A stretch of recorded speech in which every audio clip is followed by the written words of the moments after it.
अभी हम लोग पढ़ेंगे पीरियोडिक मोशन,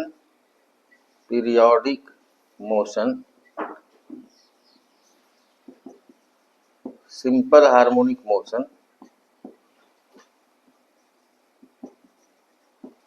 ये सब पढ़ेंगे और कैपिलरिटी पढ़ेंगे, cohesive force, adhesive force, surface tension, इन सब के बारे में पढ़ेंगे। देखिए पीरियोडिक मोशन मतलब हुआ आवर्त गति। आप तो ध्यान दीजिए इधर, देखिए एक पेंडुलम है, इसको जब हम लोग ऑसिलेट करते हैं तो ये टू एंड फ्रो मोशन करता है, अपने मीन पोजीशन से दोनों तरफ बराबर दूरी जाता है। अब देखिए अगर इसको हम लोग यहां से यहां लाके छोड़े और इसका टाइम पीरियड नोट किए, पहले कुछ आपको डिफिनेशन बता दें, कुछ जो कमजोर बच्चे हैं उसके लिए। देखिए यहां से इसके सेंटर तक जो इसका लेंथ हुआ वो हुआ length of pendulum, length of pendulum हुआ यहां से इसके सेंटर तक की दूरी। अपने मीन पोजीशन से जितनी दूरी दोनों तरफ ये गया इसको कहेंगे एम्पलीट्यूड। एम्पलीट्यूड हिंदी में इसको कहते हैं आयाम, ठीक है। अब देखिए क्या है कि इसको इस तरह से ऑसिलेट करके हम लोग इसको दोलित करके इसको कहते हैं हम लोग बॉब। बॉब मतलब लोलक, लोलक इसको बॉब कहते हैं। अब इसको कहीं भी हम लोग इसको ऑसिलेट कर देते हैं और इसका टाइम पीरियड नोट करते हैं। अब टाइम पीरियड क्या हुआ, तो टाइम पीरियड हुआ कि कंप्लीट ऑसिलेशन मतलब एक पूर्ण दोलन में जितना समय लगता है उसको हम लोग कहते हैं टाइम पीरियड। टाइम पीरियड समझ में आया कि एक कंप्लीट ऑसिलेशन मतलब एक पूर्ण दोलन में जितना समय लगता है उसको हम लोग कहते हैं टाइम पीरियड, या हिंदी में क्या कहते हैं दोलन काल। दोलन काल नहीं। अब देखिए टाइम पीरियड को का मतलब हुआ क्या, कंप्लीट ऑसिलेशन मतलब क्या, जैसे मान लीजिए यहां से आप इसको यहां पर ले आकर छोड़े, फिर ये यहां तक गया और फिर वापस यहां तक आया, जहां से इसका ऑसिलेशन शुरू हुआ था वहां तक वापस आने में जितना समय लगा उसको कहते हैं वो हुआ कंप्लीट ऑसिलेशन मतलब एक पूर्ण दोलन हुआ। यहां से मान ली इधर जाना शुरू किया, फिर यहां तक आया, फिर यहां गया, फिर वापस आया, तो इसको कहेंगे हम लोग एक कंप्लीट ऑसिलेशन मतलब एक पूर्ण दोलन। एक पूर्ण दोलन में इतना समय लगेगा उसको हम लोग कहेंगे टाइम पीरियड।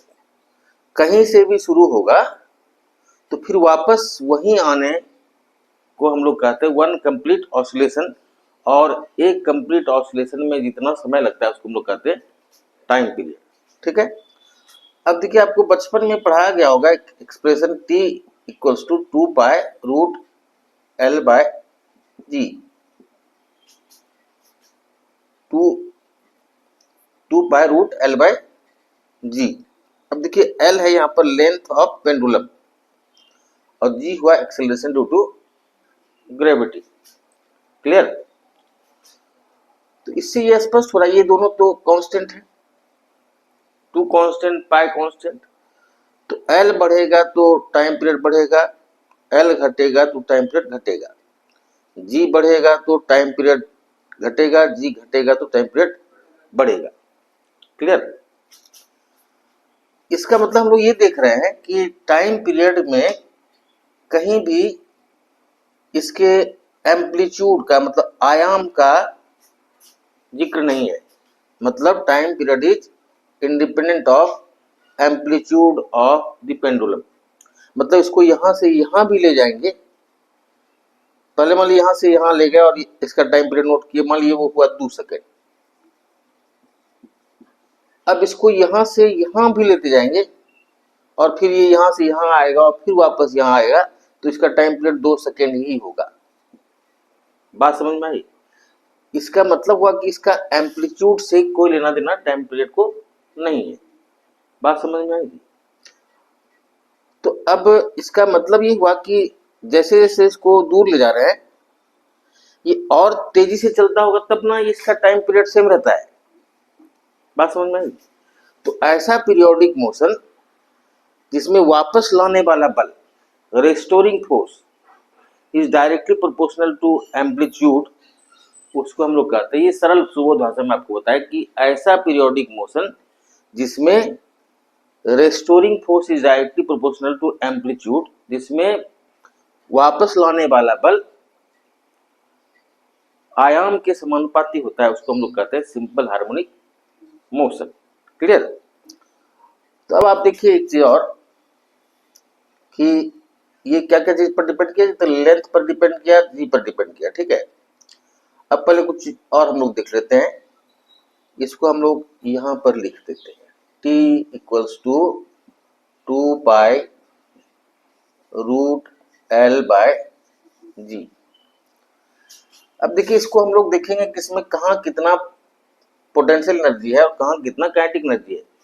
ध्यान दीजिएगा, ये मान लीजिए यहां से चला यहां गया, तो यहां पर ये अभी रुकी हुई है। ठीक है, यहां से मान लीजिए यहां गया, ठीक है, तो इसको हम लोग, इसका हाइट जो है, इसका हाइट इस तरह से हम लोग ऐसे, इसका हाइट हुआ ये, यहां पर हाइट है, पोटेंशियल एनर्जी तो यही ना होता है एम जी एच, तो यहां इसका हाइट है 0, यहाँ हाइट 0, तो पोटेंशियल एनर्जी यहाँ पर हो गया 0। बात समझे? अब इसको यहां से यहां जब ये ऐसे गया तो अगेंस्ट द ग्रेविटी जा रहा है, तो इसमें एक्सेलरेशन ड्यू टू ग्रेविटी इस दिशा में लग रहा है, तो यहां जाते जाते तक इसका वेलोसिटी हो जाएगा यहाँ पर 0, तब नहीं ये वापस आएगा। आप समझ रहे हैं? इसका वेलोसिटी यहाँ पहुंचते पहुंचते 0 होगा, तब ये वापस आएगा। तो यहाँ पर पहले देख रहे हैं काइनेटिक एनर्जी कितना, तो काइनेटिक एनर्जी यहाँ हुआ हाफ एम वी स्क्वायर, मतलब हाफ एम इंटू वेलोसिटी 0, तो इसका काइनेटिक एनर्जी हुआ 0। और यहाँ सबसे ज्यादा हाइट है, तो यहाँ पर potential energy M G H, यहाँ हाइट है h, तो यहाँ पर पोटेंशियल एनर्जी हुआ h, ये हुआ मैक्सिमम। बात समझ में आई?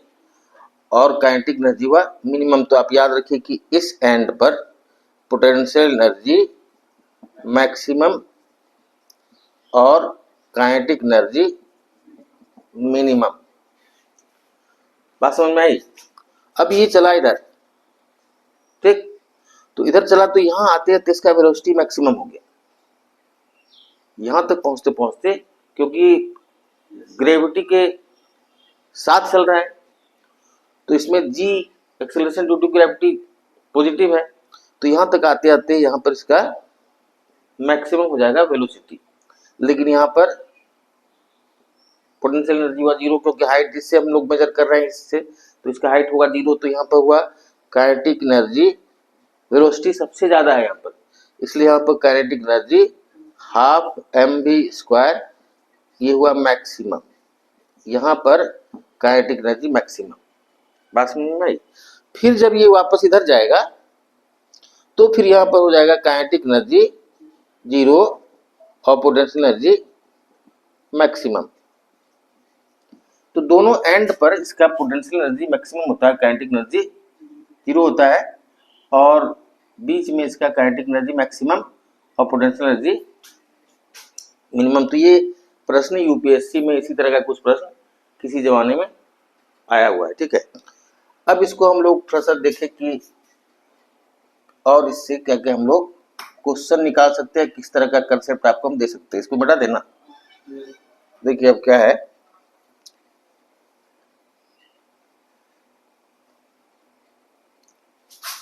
देखिए अभी क्या है कि इसको हम लोग अभी देखें कि t इक्वल्स टू ये है t equals to 2 pi root L by g. अब देखिए यहाँ पर आप ये बताया कि ये L पर डिपेंड करेगा, L बढ़ेगा तो ये बढ़ेगा, इसका मतलब लेंथ बढ़ा देंगे तो बढ़ जाएगा जी टाइम पीरियड। बात समझे? अब गर्मी दिन में पेंडुलम वाला घड़ी है, उसको एक्सपेंशन हो गया तो लेंथ बढ़ गया तो टाइम पीरियड बढ़ गया। तो टाइम पीरियड बढ़ना मतलब घड़ी का स्लो होना। बात समझ में आई? इसको ध्यान रखना है कि टाइम पीरियड बढ़ना मतलब घड़ी का स्लो होना। आपको एक निश्चित दूरी मान लीजिए कि 15 मिनट पे गए और उधर से वापस आए 20 मिनट में, तो आप स्लो चले होंगे ना, तो टाइम पीरियड तो 20 हो गया। तो उसी तरह से टाइम पीरियड बढ़ना मतलब घड़ी का स्लो होना। तो मतलब गर्मी में लेंथ बढ़ जाएगा तो टाइम पीरियड बढ़ जाएगा तो घड़ी स्लो हो जाएगी। ठंडे दिनों में कंट्रैक्ट होगा, लेंथ घटेगा, तो लेंथ घट गया तो टाइम पीरियड घट गया, तो मतलब घड़ी फास्ट हो जाएगी। तो इसको ध्यान रखना है, ठीक है। दूसरी चीज अब देखिए, ये आपको बताए थे पहले कि ये अर्थ है, तो अर्थ पर जो है वो कहाँ पर ज्यादा है, जी कहाँ पर कम। तो आपको बताए थे कि जी का वैल्यू यहाँ पर मिनिमम नहीं, और यहाँ पर बताए थे जी का वैल्यू मैक्सिमम। तो ये जी यहाँ मिनिमम तो टाइम पीरियड मैक्सिमम, जी यहाँ मैक्सिमम तो टाइम पीरियड, यहाँ पर जी मैक्सिमम तो टाइम पीरियड मिनिमम। तो हम लोग इस तरह से इक्वेटर या विषुवत रेखा पर ले जाएंगे तो इस हिसाब से जी के हिसाब से उसका टाइम पीरियड बढ़ेगा घटेगा, और टाइम पीरियड बढ़ेगा घटेगा तो घड़ी स्लो होगी या फास्ट होगी। अब ऊपर जाने से जी घटता है तो जी घटेगा तो टाइम पीरियड बढ़ेगा तो घड़ी स्लो हो जाएगी। अंदर जाने से जी घटता है, ठीक है, तो घड़ी स्लो हो जाएगी। सॉरी, जी घटेगा टाइम पीरियड बढ़ेगा घड़ी स्लो हो जाएगी। तो ये सब आपको, ये इस तरह का प्रश्न आपको परीक्षा में आता है कि कहाँ जाएंगे तो टाइम पीरियड बढ़ेगा या घड़ी स्लो होगी, और कहाँ पर फास्ट हो गया, ठंडा में फास्ट की गर्मी में फास्ट, तो उस सब प्रश्न इससे आपका हल हो जाएगा। अब हम लोग थोड़ा सा एक प्रश्न आपसे पूछ रहे हैं। अब ये प्रश्न है ऐसा कि ये एक पेंडुलम है, हाँ, ये हॉलो पेंडुलम, हॉलो मतलब स्फेरिकल हॉलो पेंडुलम है। इसमें हम लोग पूरा पानी भरा हुआ है, ठीक है। अच्छा, एक चीज और बताना हम भूल गए, t equals to 2 pi root L by g. इसमें कहीं इसका मास का चर्चा है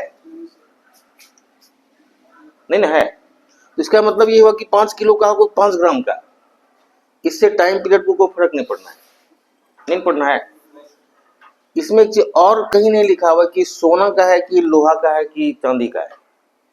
तो मतलब ये हुआ, आपको बता दें अब शॉर्ट में, कि टाइम पीरियड क्या क्या चीज पर डिपेंड नहीं करेगा। एम्पलीट्यूड से उसको कोई मतलब नहीं है, आयाम से टाइम पीरियड का कोई संबंध नहीं है, ठीक है। पहला, आयाम से इसका कोई संबंध नहीं, आयाम आप बढ़ाइए घटाइए उससे टाइम पीरियड को कोई लेना नहीं है। दूसरा, इसका मास ऑफ बॉब मतलब लोलक के द्रव्यमान पर निर्भर नहीं करता है, ठीक है। ये 2 किलो का हो कि 2 ग्राम का, उससे मतलब नहीं है। तीसरा देखिए, nature of material of Bob, nature of material of Bob मतलब अब बॉब जो है मतलब लोलक लोहा का है कि चांदी का है सोना का, उससे इसको लेना देना नहीं है, कहीं नहीं जिक्र है इसमें। तो इन सब चीजों पर ये निर्भर नहीं करता है, ठीक है। आयाम बढ़ा देंगे घटा देंगे उससे कोई फर्क नहीं पड़ना, ये केवल लेंथ और एक्सेलरेशन ड्यू टू ग्रेविटी पर डिपेंडेंट है। इसको मिटा दें। अब एक प्रश्न ये है, देखिए प्रश्न, ये एक बॉब है जो हॉलो स्फीयर है, इसमें पानी भर दी, अब इसका हम लोग टाइम पीरियड नोट कर लिए। तो टाइम पीरियड नोट कर लिए, तब इसमें क्या किए, यहाँ पर छेद कर दिए, अब पानी चूने लगा। तो इसके टाइम पीरियड पर क्या फर्क पड़ेगा, समझ लीजिए। तो इससे आपसे नहीं पूछ के हम आपको इसका प्रश्न का आंसर भी बताते हैं। देखिए कि क्या है ना, कि जब ये बॉब पूरी तरह भरा हुआ है या पूरी तरह खाली है, तो इसका सेंटर ऑफ ग्रेविटी ये है, इसका सीजी ये है, तो इसका लेंथ कैलकुलेट होगा यहाँ से, ठीक है। अब इसमें अगर पानी भर दिए, पूरा भरा हुआ है, तो भी इसका सीजी यही है, तो लेंथ यही होगा, इसका लेंथ में कुछ चेंजेस नहीं आया। अब इससे पानी चूने लगा, तो पानी जैसे जैसे चुएगा पानी, वैसे वैसे इसका सीजी शिफ्ट होता जाएगा नीचे की ओर, तो इसका लेंथ बढ़ता जाएगा। बात समझ में आई। तो जैसे जैसे इसमें पानी चूना शुरू करेगा, पानी टपकेगा इससे, तो इससे क्या होगा कि इससे इसका लेंथ या सीजी नीचे की ओर शिफ्ट करता जाएगा, सेंटर ऑफ ग्रेविटी, तो उस कारण से इसका लेंथ बढ़ता जाएगा, और लेंथ बढ़ता जाएगा तो इसका टाइम पीरियड बढ़ता जाएगा। तो इसको ध्यान रखना। अब पूरा खाली हो जाएगा तो फिर उतना ही हो जाएगा टाइम पीरियड जितना भरा हुआ में था, ठीक है। तो इसको ध्यान रखना है, ठीक है। अब अगला चीज देखिए, ये तो हुआ पेंडुलम से रिलेटेड कुछ मामला। अब देखिए एक चीज होता है जिसको हम लोग कहते हैं सरफेस टेंशन। सरफेस टेंशन, देखिए सरफेस टेंशन बेसिकली क्या है, ये प्रॉपर्टी है लिक्विड का, खास करके जो उसका सरफेस होता है लिक्विड का, अपर सरफेस, उसमें ये गुण है कि वो मिनिमम सरफेस एरिया एक्वायर करना चाहता है, समझे। तो उसी को हम लोग बेसिकली कहते हैं। तो मिनिमम सरफेस एरिया होता है किसी चीज का तब, और same volume minimum surface area होता है स्फीयर का। तो उसके सरफेस पे एक टेंशन उस कारण से, क्योंकि वो मिनिमम सरफेस एरिया एक्वायर करना चाहता है, तो वो कंट्रैक्ट करने की कोशिश कर रहा है, वो स्ट्रेच हो रहा है, वो ऐसे होना चाह रहा है, तो उसी को हम लोग कहते हैं सरफेस टेंशन। बात समझ में आई। समझे सरफेस टेंशन क्या हुआ, कि फ्लूइड का ये गुण है कि वो मिनिमम सरफेस एरिया एक्वायर करना चाहता है, और minimum surface area for a given volume क्या चीज का होता है, स्फीयर का। बात समझे। तो स्फीयर का सरफेस एरिया मिनिमम होता है, तो इसलिए आप देखते होंगे कि ऊपर से जो पानी गिरता है, आपकी छत से चू रहा है, तो देखिए कि फफोला बन जाता है, गोल गोल बन जाता है। बात समझे। क्यों, क्योंकि वो मिनिमम सरफेस एरिया एक्वायर करना चाहता है, तो उस कारण से उसमें क्या हो रहा है कि, और मिनिमम सरफेस एरिया आपको पता है कि for a given volume sphere का होता है, तो इसलिए गोल हो जाता है, तो सरफेस टेंशन कारण गोल होता है। अब देखिए क्या होता है, जैसे आप देखिएगा इंसेक्ट वो चल रहा है पानी के ऊपर, बात समझे, क्योंकि वहां पर सरफेस टेंशन कारण वहां पर इस तरह हो गया, कर्व हो गया है लिक्विड का सरफेस टेंशन कारण, तो इसलिए उस पर वो चल रहा है। बात समझे।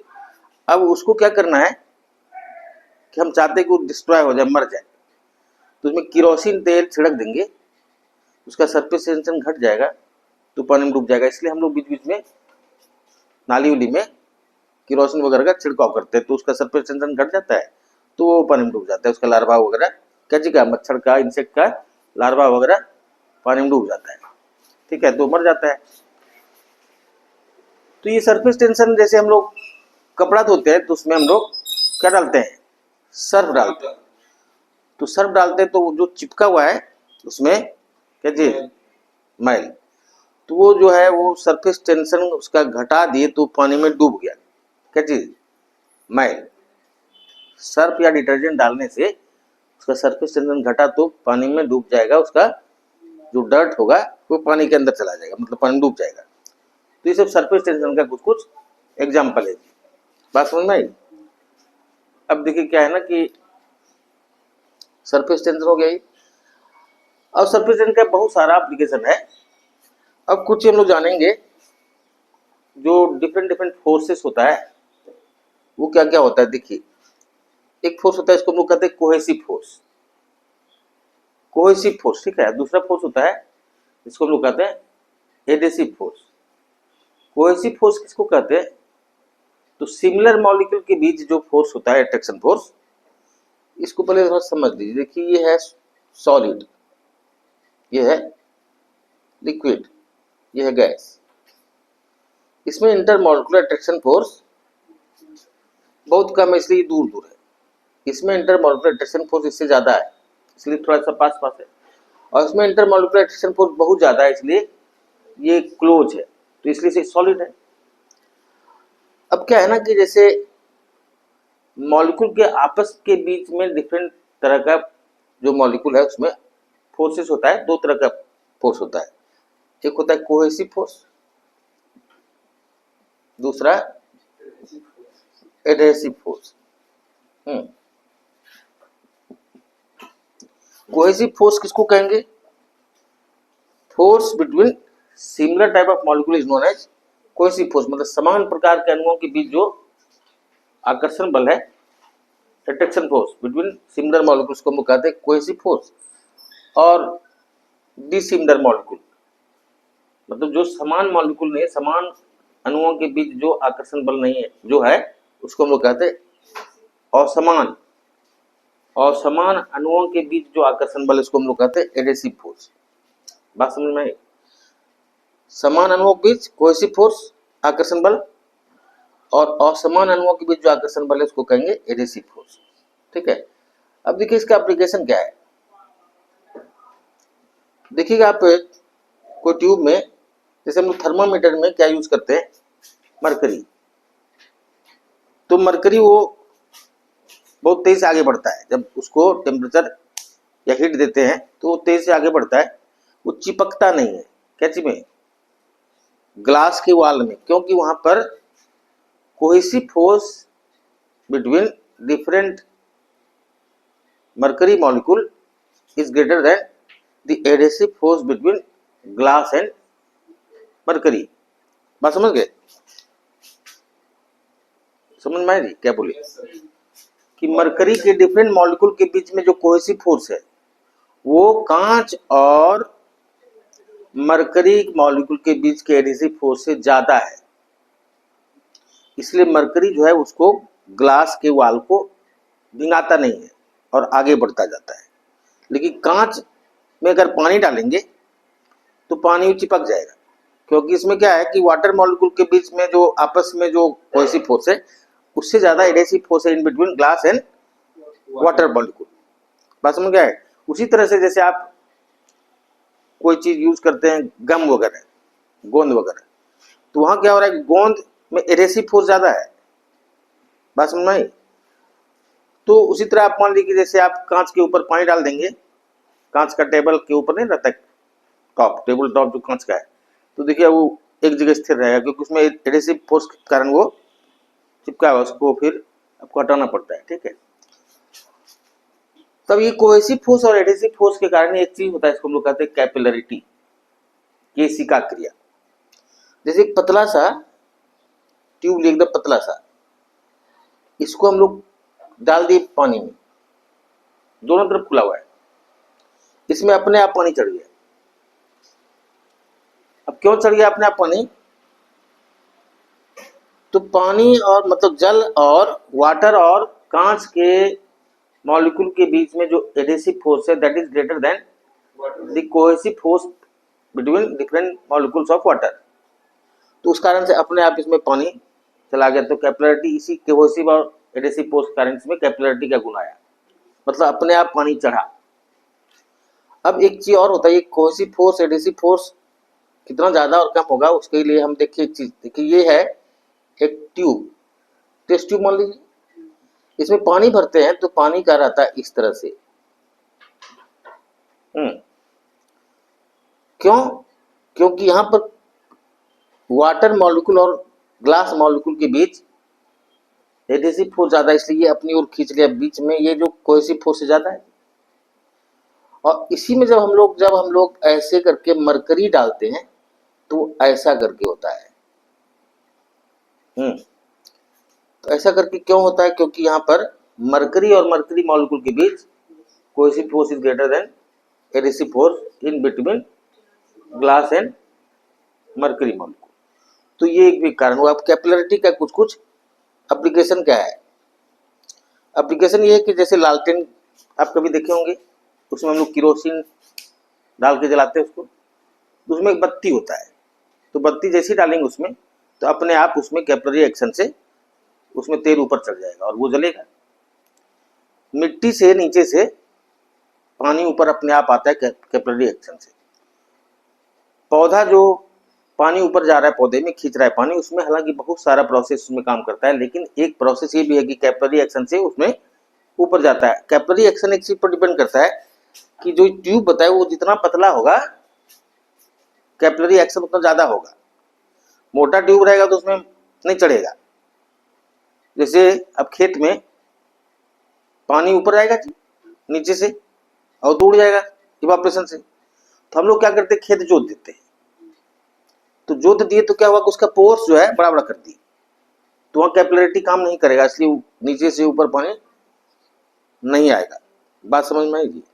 तो ये सब कैपिलरिटी का कुछ कुछ एप्लीकेशन है। ठीक है। आप जो टॉवेल से पोंछते हैं अपना शरीर नहाने के बाद,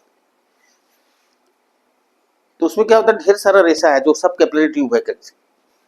जितना रेशा उसमें टॉवेल में सब कैपिलरी ट्यूब है। तो जैसे आप अपने शरीर भीगे शरीर में पग के ऊपर आप रखते हैं टॉवेल, तो सारा कैपिलरिटी से कैपिलरी एक्शन से सारा पानी आपका उसमें अपने आप एब्जॉर्ब हो गया।